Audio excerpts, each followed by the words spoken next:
What's going on, Lions fans? Welcome to the Pride of Detroit YouTube channel. Today is Victory Monday. I'm your host, Miko, joined by my guy, Morgan Cannon. Morgan, the Lions did it. They finally finished the regular season 15-2, locking up the number one seed in the NFC, winning the NFC North for the second year in a row. This season is near completion in terms of it being like the storybook ending. Obviously, we have hopefully 3 more games for the Lions to be able to, put a stamp on it, but it feels good to sit back and think of everything that we thought the season would be at the beginning of the season, and for it actually like play out, at least again to this point of the Lions once again winning the division and being atop of the NFC. Yeah, I mean, I feel like going into this season, I apologize for my voice, guys. I spent it last night, so it is done. Yeah, going into the season, I feel like everybody had really high expectations, man, us included. But 15-2, I think, kind of surpasses them, right? Like, man, undefeated in the division. It's just a crazy run here. Super successful, despite a lot of injuries and, things working against them here and there. And a tough division. Like the NFC North was historically good this year. Yeah. So, yeah, I'm riding high still, man. Despite how I sound, I'm still riding so high, Miko. I was going to say, like, same here. Like, I'm trying to, like, keep everything in check because I still have, like, a family at home. So I'm trying not to be yelling and things like that. But, like, both of us kind of had a similar situation, like riding high from the game, adrenaline at its highest, not being able to sleep, still trying to figure out how we're going to get up and work and do all those types of things. I'm going to give myself credit. I was way more productive at work than I thought I would be after a Lions win like that. So again, if any of my like coworkers or my boss is seeing this, I was productive. I was way more focused than I thought I would be. But yeah, You're like good, you man. said, I took PTO. listen, I was this close. I was this close. If I had gotten like any less sleep, I would have been like, I'm not going to be useful to anybody. For real. But like you said, man, like this season played out even better than what we thought it would be. I can't remember what my preseason prediction was for their record. I want to say it wasn't 15-2. Like, I don't think I was that bold to say that they would win 15 games, but I want to say that I was somewhere between 13 and 14. Like, I feel like I was that confident that the Lions wouldn't lose more than 5 games this season. They honestly, Morgan, didn't really come close. Like, when you play back the season, they were much closer to being 14-3 than they were, any other, types of games. You look at that Houston game that looked, terrible in the first half, but other than that, they found ways to overcome every single challenge. And when you go into this game that we're going to talk about now with the Minnesota Vikings, I mean, a game that a lot of people thought would be a shootout, myself included. Me too. Turned out to be a bludgeoning by the Detroit Lions. Offense, once again, started a little bit slower, but the defense held from like kickoff to the end of this game. 9 points for the Minnesota Vikings, 31 points for the Detroit Lions. Only only 262 yards of total offense for the Vikings. 120 rushing yards, 166 passing yards, 2 sacks on the day. No turnovers by the defense, but again, keeping Minnesota the 3-13 on third down, 1-3 on fourth down. They also went 0 for 4 in the red zone. Like, this defense put on an out of this world performance when the Lions needed it most. Yeah, man. Like, I can't wait. Like, I'm going to get into the film here the rest of the evening. But you look at it like Cam Akers had the one run where it looked like Jack Campbell jumped out of his gap a little bit. I don't know what. I think he might have bit on some sort of misdirection on the end around, but Cam Akers had the 58-yard run, right? So you take that out of the equation.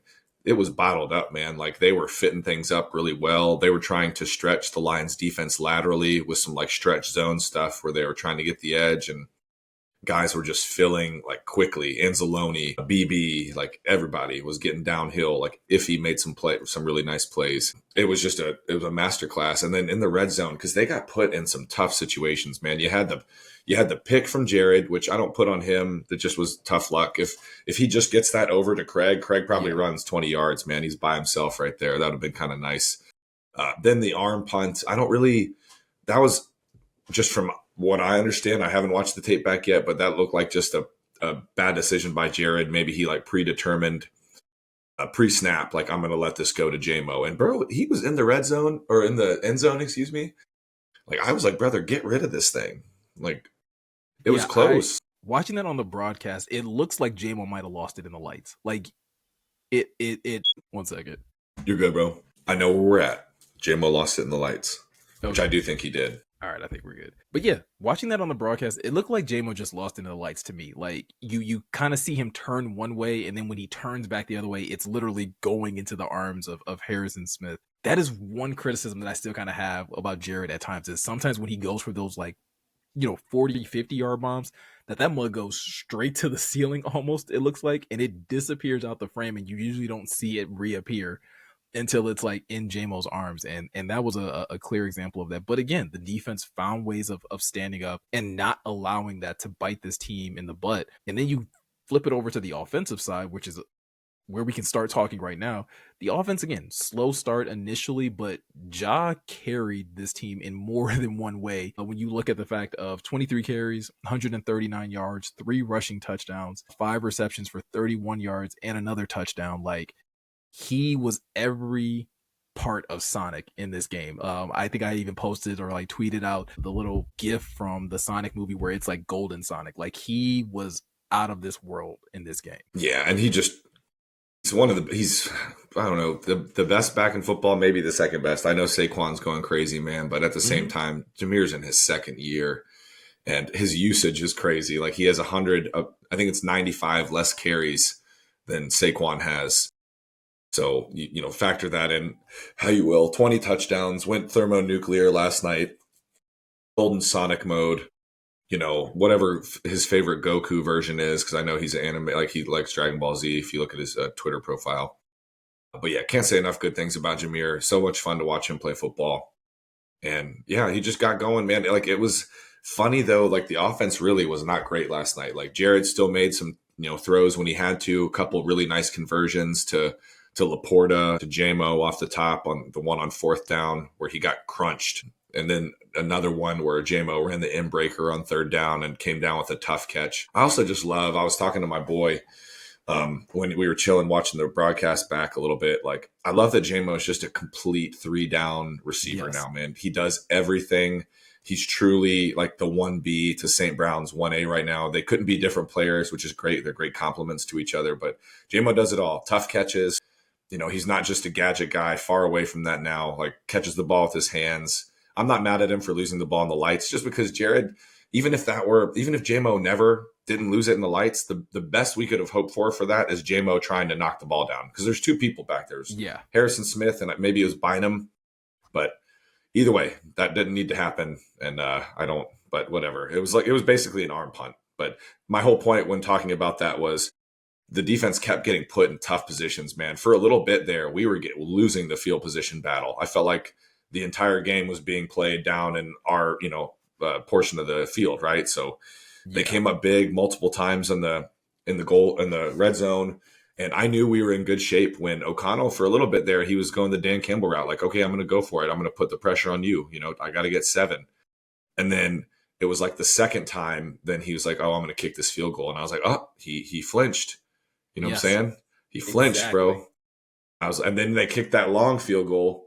And in the back of my head, I'm very superstitious for those of you guys that are new to the channel, so I don't say any of this out loud, but sometimes it's going on in my big old head.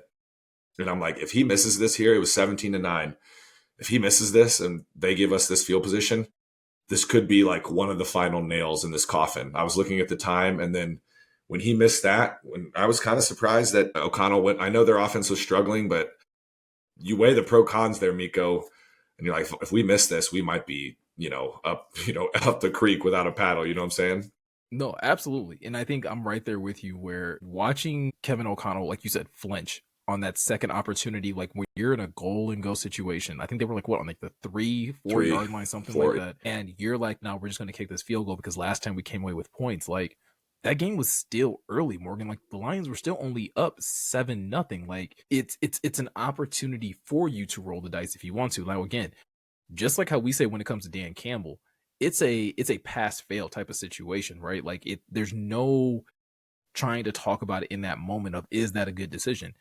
But it was in that moment where you realize, like, oh, he's not really about this life. Like, he's not really like, because if he was, like, that's another goal and go, like, you just go. right? Fans going for it there. Right, because if you think it's truly going to be a shootout, which is why we assume that he went for it the first time, it's like, Yep. no, We it's need then it points. should still be that now. Yeah. And so, again, I don't necessarily shade Kevin O'Connell for not going for that decision right then and there because, again, Sam Darnold was looking rattled. He was Exactly, bro. missing way more than I thought he would. And it's Yep. uh not just like throwing interceptions, but like again, missing guys wide open, overthrowing guys, doing things like that.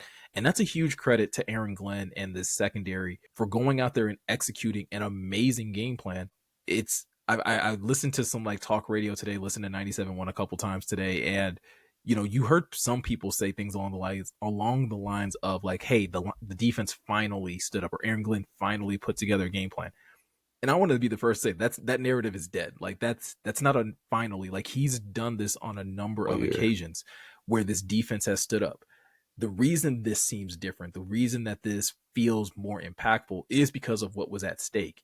And again, I think it goes back to the notion that a lot of us had going into this game. We thought this was going to be a shootout, and this defense said no. Like I go back to what I think Alex Anzalone said at the end of the game in his presser, where he's like, "We played clean football," like, and that's something that we hadn't done in a while, and that is very much true. Like you saw quality coverage out there, guys not drawing a bunch of defensive pass interferences and things like that. Like just truly locking down their man and really being disruptive in the pass game. Yeah, you could tell they went in with a plan. And someone said it, but it takes some testicular fortitude, let's call it. Because they played a bunch of cover zero man against, with no Carlton Davis, against Justin Jefferson and Addison and all those guys. Like it's tough, and they did it time and time again. And I can't wait to watch Amik's film. I'm so glad he's a Lion. I love me some Amik Robertson, and I really do like Kevin O'Connell as a coach. But to your point, Miko, I do think I'm not trying to pile on Sam Darnold. I know he's probably having a tough day right now with the national media and everything. Everyone's turning on him in an instant, which is crazy, but whatever. It's just how they do things. But I do think how he was playing factored into O'Connell's calculus the second time around when he did kick. He's like, man, we're not really executing right now. Things look difficult, so maybe we should just get these 3 points. And that's when I was like, oh, that's not how you play the Lions, though, Bubba. That's going to get you in some trouble. And again, if we are going to nitpick a Kevin O'Connell, right? If we were, I think the area where, like, as a Viking, if you're a Vikings fan watching this, like, the area where I think I would have been frustrated as a fan is 19 rushing attempts, right? For the entire game versus what the Lions did with 31 rushing attempts. Like, again, even if you didn't want to, like, even if we're not talking about it being 30 rushing attempts, like the fact that Morgan, I can't tell you how many times, I can't remember how many times the Vikings were when they were in the red zone on the 3-yard line where they were running the football. Like not even like misdirection, no tosses, no nothing. Like, and that's a decision that you have to be willing to live with. I understand that you have 18 out there. I understand that you have a TJ Hockenson and a Jordan Addison. But you also have an Aaron Jones. Like, yeah. You know what I'm saying? Like, there's a reason why he's considered still to be one of the better running backs in the NFL. So that decision not to even try to run the football in some of those situations is another reason why I think the Vikings kind of fell behind. And I think, to your point, I think Kevin O'Connell kind of, got over his skis a little bit and putting so much, faith in Sam Darnold to be able to like lead the charge on this. And by the time he realized that, man, I should probably rethink this a little bit, like you said, they're missing a field goal, and now the Lions are up 17-9, and with an opportunity to go ahead and push this lead even further. And once it became 24-9, like I told somebody at work today, that's when I finally exhaled, because I was like, yeah, me too. I feel especially very with the time confident of where we are. Yeah, because I think it was like 11 minutes at the time. I remember looking at it and like talking to Sweta. But yeah, like they do. I think there was a lot of stuff into it because yes, O'Connell did. It looks like 41 passes. They only completed 18. It looked disjointed the whole night. And Aaron Jones was effective when he ran, but I know he was dealing with a thigh in week 17. Yeah. And I knew he was like, it seemed like he took himself out a couple times. You got Akers. I know Aaron Jones came out of the locker room late because we sit right by the tunnel in the second half. Because I was like, why is Cam Akers in? And Cam Akers, I know he had 6 for 65 and it looks good, but the one carry for 58 yards, right? So then he had 5 carries that amounted for 7 yards, right? Other than the other than the 58 yarder. So like, and that's what sticks out to me. And I felt stupid because I was talking, you know what, to my boys that were sitting with me. I was like, yeah, bro, no more Aaron Jones, more Cam Akers. Give us more Cam Akers. I'm not trying to be a hater, but he's not Aaron Jones. And Yeah. then right after that, Jack Campbell jumped out of that gap and he had that 58. Shout out Kirby though, man, because sometimes people just want to let them, like, Kirby got that man's arm and then pulled him down, and then I think we either stopped them completely there on downs or Yeah. held them. So yeah, like that's a touchdown. That's a 7-point tackle, man, and that's why football's the beautiful game, because yeah, someone that was a busted run fit, and someone's going to get yelled at probably in film or talked to at least. Yep. But Kirby ran that thing down and got him on the ground, and that's why you play the game. Absolutely. I want to go back to something you were talking about earlier when you were talking about Amik Robertson. Earlier in, or now last year, when the Lions signed him, you and I did a film study on Amik, and you and I like immediately fell in love with him as a player. Like we felt confident that he was probably going to play the nickel, that's where he was probably going to be slotted. But we were even lobbying in that video that is still on this channel that he should play on the outside. So far, he's done it for the last 2 games. Morgan, I've never felt more vindicated in our ability to watch film than what we were able to see and analyze when it came to Amik Robertson. And he, like I said, put it on full display. Did not know he had that kind of history with Justin Jefferson, the fact that they've been going up against each other since their high school days. But again, kudos to Aaron Glenn, kudos to this coaching staff to trust him to go out there and cover a guy that he knows so well. Yeah, I can't say enough good things about him. He's quickly become one of my favorite Lions. He had the quote of the year, said, I'm going to paraphrase it a little bit here, but he said, you can't bury something when it comes from the you-know-what dirt. And I was like, bro, that is a you-know-what bar. All right now, like. Whew. Put it on a T-shirt. Like, Amik Robertson needs to get in touch with his agent. That needs to be on a shirt. He needs to be selling that in Detroit. Him and Kirby. Get in the Super Bowl. Get in Zuper. Like, man, or Kiwi Klo, who just did the drop. The shoosh, that was, because Detroit would resonate with that, man. You can't kill something when it comes from the dirt. That's like a Detroit thing right there. So I love that. He just played really well and stood up to the challenge. It was funny that he knew earlier in the week he was going to travel with Jefferson, but he had to, kept it to himself, which that's part of the, I thought that was funny. He's got that Louisiana accent, man. I love the way he tackles. Yeah. Because, boy, like he had another good one last night, and can't say enough good things about him. And it's nice that it gives the Lions some flexibility, because you're now, well, hopefully Terrion's all right here by 2 weeks from now. But it gives you flexibility with Carlton out, because you can, like, if he's playing well, you put him back there with Kirby, you roll with BB at the nickel, and then you got Amik and Terrion outside. And that's good. That's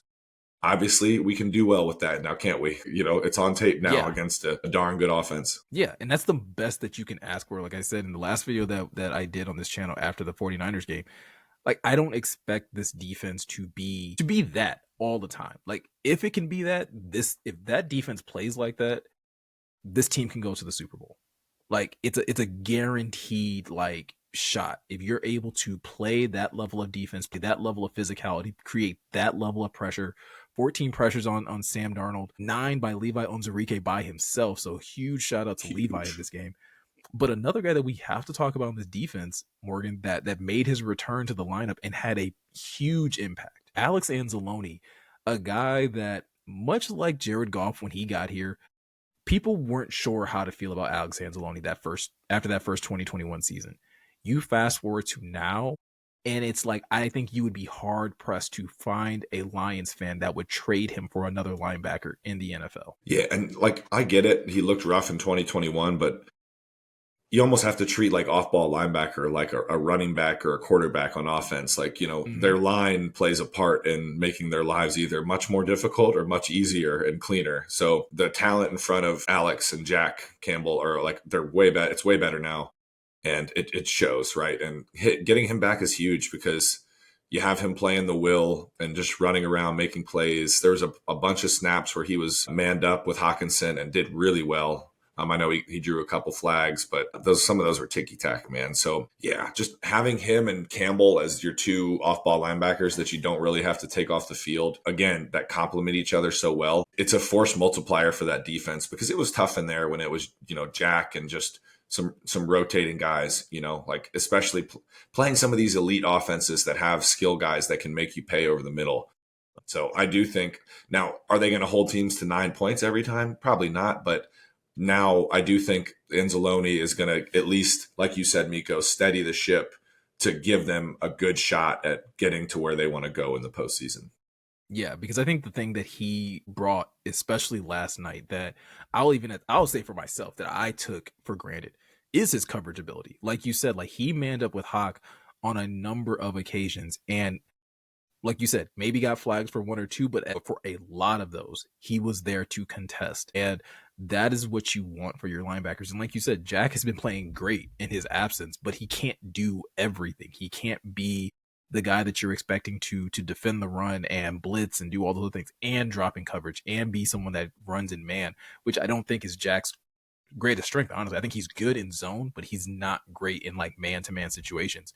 Alex was able to do that. And so it's another caveat that you can kind of, look forward to in this postseason, especially when you start to look ahead to some of the teams that you could have to play in the tight ends that they have, whether it's Minnesota again and they have TJ Hawkinson, whether it's the Commanders with Zach Ertz, whether it's the Rams and Tyler Higbee, whether it's eventually, seeing the Eagles again and the tight ends that they have out there. Like there's a lot of versatility at that position. But when you have a player like Alex Anzalone that, like you said, can steady the ship and that makes it so much easier to pass off responsibilities in that defense, like you feel better about your chances. Again, being able to cover up another weakness. So huge kudos to the defense, huge kudos to the offense and Jahmyr Gibbs and the performance he was able to put up. But Morgan, I said it last night and I'm going to say it again today. I don't care what anybody thought before yesterday's game. I don't give a damn what you thought before yesterday's game. Dan Campbell is your coach of the year, and it's not even remotely close, in my opinion. Yeah, not anymore, man. The only way I thought if O'Connell won the game last night, if the Vikings won the game, maybe you give it to O'Connell because he's done a lot this year and fantastic coach, not taking anything away from him. But yeah, it's Dan's. It's got to be, 15-2. Like, yes, they had high expectations going into the year, but they've dealt with a lot, man, including losing probably what was the defensive player of the year. You guys know, yada, yada. We don't need to rehash it, but it's got to be him. I'm sorry. Like, honestly, Brad Holmes should get executive of the year again when the Associated Press votes on it. The Lions are going to come home with a lot of hardware, in my opinion, like in terms of, there's going to be like assistant coach of the year. You could have both Lions coaches, like, honestly up for that, right? Between Ben Johnson and Aaron Glenn. AG. Yeah, bro. Like, there's going to be a lot but that's after our goals here in February. So, but yeah, I think when does that get? It's in a week, or is it this week? I think so. I know the All Pro announcements come out in like a week. Like, I think that's voted on this week. Oh yeah, okay. Yeah, wow. I think we should get the results of that like by this weekend or next week or something like that. Yeah. But hopefully coach of the year. Again, when it happens, it'll be great because I agree. I think Dan, he deserves it. By far deserves it. And you mentioned, and a couple other people mentioned this as well. They well, hey, they had high expectations. This is what people expected of them. You didn't expect 15-2. I don't care what anybody says. You didn't expect 15-2. You definitely didn't expect 15-2 when Aiden Hutchinson went down. You definitely didn't expect 15-2. Right. You didn't expect 15-2 when Aleem McNeil went down. Like, the list goes on and on. You didn't expect it when David Montgomery went down, but yet Dan and this coaching staff found ways of winning. And someone said this on Twitter yesterday, and I'm going to make sure I say it here because I think there are other people that might, if you think Kevin O'Connell still probably deserves the award because he calls plays or because he has a direct line to the performance of his offense, you are greatly underestimating Dan Campbell's capability to motivate and game plan. Like, that's an insult to what he does as a head coach because yes, Ben Johnson, Aaron Glenn are calling the plays on the day of the game. Who do you think is helping them instill the game plan? Who do you think is making those decisions on how they're going to play? Yes, does Dan probably allow them to take the lead and present what they want to do? Sure, but you'd be a fool to think that he's just sitting there unbeknownst to understanding what it takes to help his team win, that he's not tweaking things and making adjustments and giving his opinion so that these guys can be in the best position to perform. And that's not me just saying that as like a naive fan. Go back and listen to his players. to a man, anytime that they are recapping a game or they're talking to these players after a win, hey, what contributed to this? What did this? What did this? It's usually within the first one or two sentences of these guys pointing out Dan had us ready. Yep. Yeah, man. And like you listen to Amon Ra's, like it was a couple podcasts ago in the St. Brown Brothers podcast, and I think it was the Jameson one. Like Dan's usually in the offensive meeting room. That's what like this is still a product. Like it's his system. Yes, Ben's had it and molded it to his own, but like Dan had been on the training wheels like at the back half of 2021, right? Like he's an offensive oriented, like, yes, he's a football coach, but he's an offensive oriented coach just from his background and his roots as a tight ends coach and what have you. And the tight ends have to know tight ends are considered very cerebral players. Like Ben Johnson was a tight ends coach for people that don't know early on in his career. So because they have to know so much, right? Like they're very in tune to pass protections, audibles, alignments, and then obviously they're very in tune with the passing game as well, right? So they're very well versed in the entirety of the offense. And I do think it makes for good coaching prospects, obviously. So yeah, I'm right there with you, man. People that dismiss Dan Campbell, like I still see it on Twitter. They're like, oh, he doesn't do anything. I'm like, all right, well, you don't know ball. So let's just keep it. You don't understand the importance of a head coach. And again, you're dumb. Look at how many of these head coaches that are calling plays whose teams are not in this position, right? Nah. So clearly calling plays isn't the end all be all. Thank you. Yes, sir. But yeah, I'm hoping that in a couple weeks we're along with another playoff win, we're getting that announcement that Dan is getting recognized for again, not just reaching this year's goals, but like again surpassing them, considering, like you said, considering the hurdles that they had to get past. And again, I felt like he was deserving of this award last year. But to do what he's done 2 years in a row, right? And last year was such a magical season in itself that, so many of us were so excited to just get to the point where, like, hey, the Lions are back in the playoffs. Hey, the Lions won their division. They get to host a playoff game. And now to fast forward a year later, and we've done the same thing, but done it even better, right? You're once again back-to-back NFC champs, but now you have the number one seed in the NFC, and not just hosting one playoff game, but if you continue to win, you will host them all up until you get to the big dance. Like Dan Campbell, Brad Holmes, Sheila Hamp, and this entire roster deserves so much credit for what they've been able to accomplish. And again, I just can't wait to see how this kind of continues to unfold as the playoffs kind of roll on. Yeah, man, I'm right there with you. And it's almost like, to your point too, it's not like a culmination award, but like you go back to the middle of 2022, they finished 6-2. That game against Green Bay, they knock them off. You had the magical run last year, this year. So I doubt Dan will win Coach of the Year again for a while, because this team's expectations are going to be really, really high every year for the foreseeable, like, near future. So, and that makes it more difficult in my opinion, for coaches to win Coach of the Year. Usually a Coach of the Year, in my opinion, is usually like the guy that, like, oh, that we didn't know this team was and they won 11 wins. They got 11 wins and won their division. And like, that's who usually wins Coach of the Year, not like your perennial. Like, I don't know how many Coach of the Year Andy Reid has. You know what I'm saying? I was going to say, like, yeah, like, as much as we're talking about Kevin O'Connell and Dan Campbell, like, Andy Reid's team is the one that's sitting with the best record in football, but yet no one's talking about him as Coach of the Year. Great point. Yeah, I think that's going to be Dan's future, in my opinion, for a little bit. So let him get this one, Exactly. Let him get one, and then you won't have to hear anything from Lions fans for the next few years. We won't say a word. Well, shush. But listen, guys, that's pretty much going to do it for this video. The Lions do have a bye week this week. We won't start talking about who the Lions play until after this weekend's set of games kind of unfolding. We know who the Lions will be playing. But with that said, as you guys know, we typically do a film study video. But like I said, we actually have a unique opportunity here with the Lions being on a bye. So if you've made it to this part of the video, you can do one of two things at this point. I am going to give you guys, or we are going to give you guys, the opportunity to decide what our next video will be. And I'm going to make it as simple as this. Whichever comment I see first that has the most likes, that's what we're doing. So essentially, your choices are either Morgan and I can do another film study this week. Essentially, that will be focused more so on the defense, and we'll probably be focusing more so on Amik Robertson and Alex Anzalone and the game that they put on in terms of, their impact in terms of coverage. Or we can come back in a couple days and just talk about the playoffs, like, from a wide lens view. So not just talk about how it impacts the Lions. We'll talk about the Lions, but we're also going to talk about every other matchup as well.